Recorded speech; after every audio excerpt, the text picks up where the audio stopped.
नमस्कार।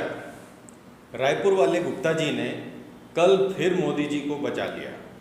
एक नामाकुल डॉलर के सामने रुपये के गिरते स्तर के बारे में ग्रुप में अनाप शनाप पोस्ट किए जा रहा था। उसका कहना था कि मोदी जी मनमोहन सिंह को बहुत कोसते थे जब भी डॉलर के मुकाबले रुपया गिरता था। ये ऐसे नहीं होता मित्रों, मैं शासन में बैठा हूं, मुझे मालूम है इस प्रकार से रुपया नेपाल का रुपया नहीं गिरता है, बांग्लादेश की करेंसी नहीं गिरती है, पाकिस्तान की करेंसी नहीं गिरती, श्रीलंका की करेंसी नहीं गिरती। क्या कारण है हिंदुस्तान का रुपया पतला होता जा रहा है? ये जवाब देना पड़ेगा आपको, देश आपसे जवाब मांग रहा है। इससे आगे वह कुछ कह पाता, गुप्ता जी ढाल बनकर कूद पड़े। गुप्ता जी ने तुरंत बताया कि मनमोहन सिंह तो और मोदी का कोई मुकाबला ही नहीं है। मनमोहन सिंह सोनिया के नौकर थे और मोदी जी देश के प्रधानमंत्री हैं और वह भी विश्व के सबसे अच्छे प्रधानमंत्री हैं बस। लेकिन गुप्ता जी, डॉलर तो बढ़ता ही जा रहा है। गुप्ता जी बोले, तो क्या हुआ, पाउंड की हालत देखो, गिरता ही जा रहा है। लेकिन गुप्ता जी, इससे हमें क्या फ़ायदा? हमारी महंगाई थोड़ी कम होगी इस चीज़ से। गुप्ता जी उबल गए, तुम्हें फ़ायदे की पड़ी है और यहाँ मोदी जी विश्व के सबसे अच्छे प्रधानमंत्री बन गए हैं।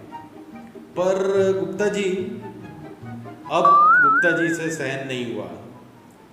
बस इससे आगे अगर अब कुछ बोले तो तुम चाहे तो मैं तुम्हारा नंबर और नाम और पूरे एड्रेस सहित सारे ऑल इंडिया ग्रुप्स में भेज दूंगा। सारे लोग तुम्हें फ़ोन कर कर के बताएंगे कि मोदी जी कितने अच्छे प्रधानमंत्री हैं। गुप्ता जी रायपुर वाले 68 साल के हो गए हैं। उन्हें लेकिन जीवन का उद्देश्य 8 साल पहले 2014 में ही मिला। रिटायरमेंट की उम्र में पहुंचकर अचानक उन्हें देश की चिंता सताने लगी।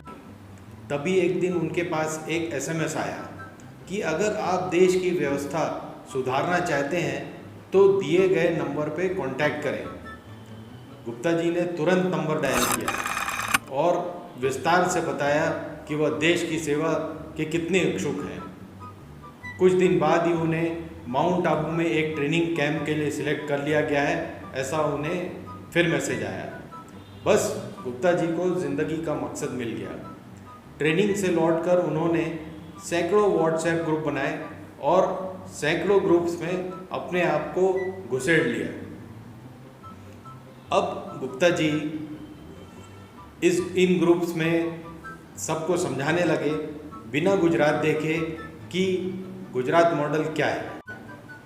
अपना बचपन भूलकर बाल नरेंद्र के किस्से सुनाने लगे और डॉलर पेट्रोल की कीमत कैसे 40 रुपये होगी ये हार्वर्ड वाले क्या जानेंगे, ये तो हार्ड वर्क वाले करके दिखाएंगे। ये सब वो ग्रुप्स में फैलाने लगे। अब रायपुर वाले गुप्ता जी व्हाट्सएप यूनिवर्सिटी से PhD कर चुके हैं। वो हर समस्या का कारण जानते हैं। कैसे मुगलों से लेकर नेहरू तक सब ने देश को चौपट किया है और हर समस्या का हल मोदी जी इज ग्रेट बोलने से हो जाता है। गुप्ता जी देश सेवा में इतने लीन हो गए हैं कि कल वह एक चैनल वाले को समझा रहे थे कि पेट्रोल अगर 200 रुपये भी हो जाए तो उन्हें कोई गम नहीं है, वो तो खरीदेंगे ही, क्योंकि यह एक देशभक्ति का काम है। अब सीन बदलता है।